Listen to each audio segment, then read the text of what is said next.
안녕하세요. 일본의 소식을 쉽고 빠르게 간추려서 전해드리는 오늘의 일본입니다. 11월 15일 일요일 오전 뉴스 보내드리겠습니다.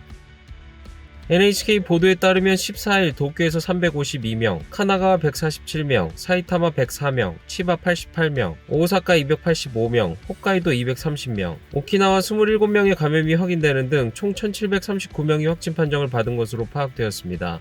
일본 내 감염이 확인된 사람은 11만 7,267명이며 요코하마항 크루즈선을 포함하면 총 11만 7,979명이 감염된 것으로 파악되었습니다. 한편 오사카, 교토, 홋카이도에서 각각 1명, 이렇게 총 3명의 사망이 발생하였으며 누적 사망자는 일본 내 감염이 1,888명, 요코하마항 크루즈선을 포함하면 총 1,901명이 되었습니다.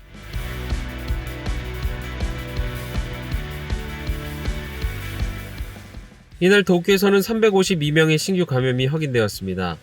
10세 미만부터 90대까지의 남녀 352명이 신규 확진 판정을 받은 것으로 파악되었으며 이 중 203명은 감염 경로가 파악이 되지 않거나 조사 중이고 149명은 기존 감염자의 밀접 접촉자로 확인되었습니다.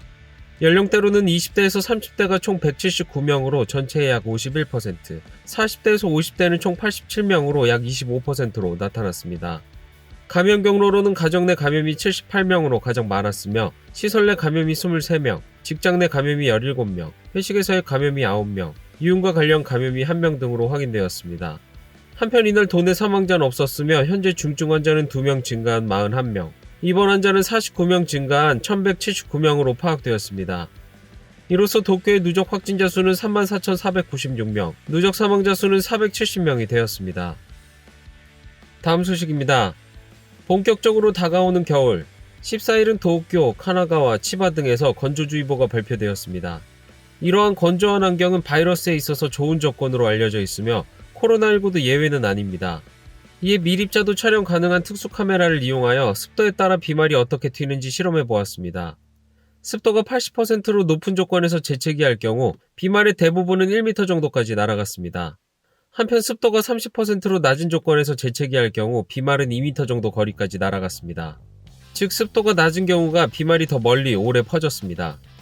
지난달 이화학연구소가 발표한 슈퍼컴퓨터 후가쿠로의 시뮬레이션에서도 습도가 낮은 편이 비말이 더 길게 떠다닌다는 결과가 확인되었습니다. 이는 습도가 낮으면 비말의 수분이 급속히 증발하기 때문에 공기 중을 더 길게 떠다니게 되는 것입니다. 또한 기온이 낮은 경우도 바이러스에 있어 좋은 조건이 됩니다.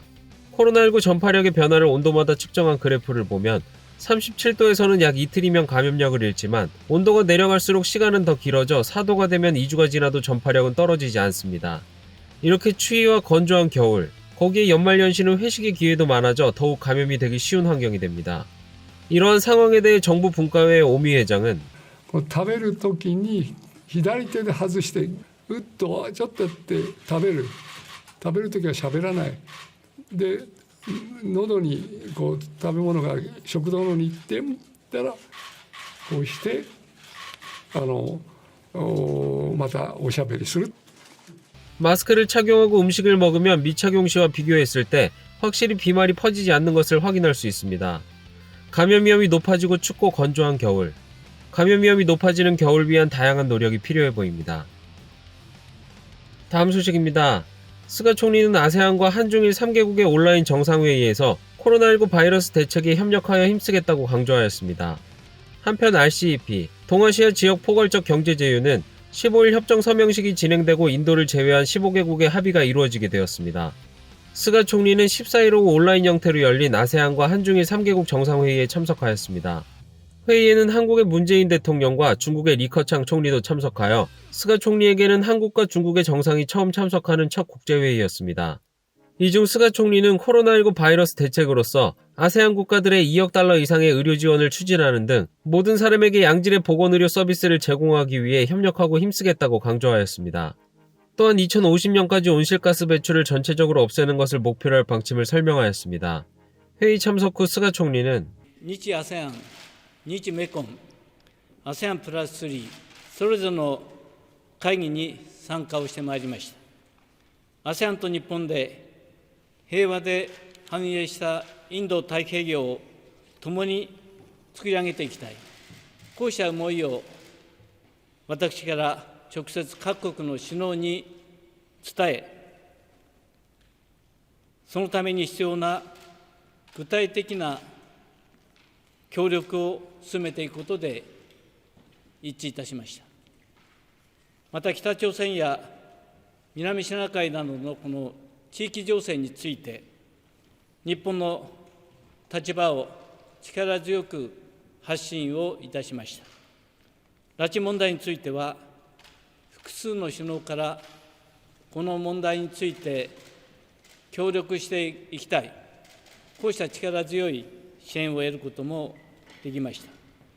스가 총리는 14일 밤 아세안 각국과 미국, 중국, 러시아 등도 참가하는 동아시아 정상회의에 임하였으며 15일은 RCEP 정상회의에 참석하게 됩니다. 다음 소식입니다. 일본을 방문했던 한일의원연맹의 김진표 회장이 출국 전 인터뷰에서 강제징용 문제 등으로 악화된 한일관계 개선을 위해 여러 분야에서의 교류와 정상 간 대화의 환경 조성에 임하겠다는 생각을 거듭 제시하였습니다. 한일의원연맹 회장인 김진표 전 부총리는 12일부터 일본을 방문하여 스가 총리 등과 회담을 하였습니다. 김 회장은 그동안 양국 관계 경색에 비하면 이번 방문에서는 환영을 받고 도쿄올림픽을 앞두고 일본도 관계 개선을 바라고 있다고 느꼈다라고 말하였습니다. 반면 강제징용 문제에 대한 구체적 해결책이 있느냐는 질문에 김 회장은 의원연맹이 구체적인 방안에 대해서 의견을 낸다기보다는 양국 정상이 선택하고 결단을 내릴 수 있는 여건을 만들기 위해 정치, 경제, 스포츠 등의 분야에서 교류 확대를 주도하겠다라며 정상 간 대화 환경을 조성하겠다는 생각을 거듭 나타냈습니다. 강제징용 문제는 한국 내 일본 기업의 자산 현금화를 위한 절차가 진행되고 있어 문재인 정권에서 일본 측이 수용 가능한 해결책을 나타낼 수 있을지가 초점이 되고 있습니다. 김 회장은 14일 오후 귀국하였으며 스가 총리 등과의 회담 결과를 문 대통령에게 전달할 예정입니다. 다음 소식입니다.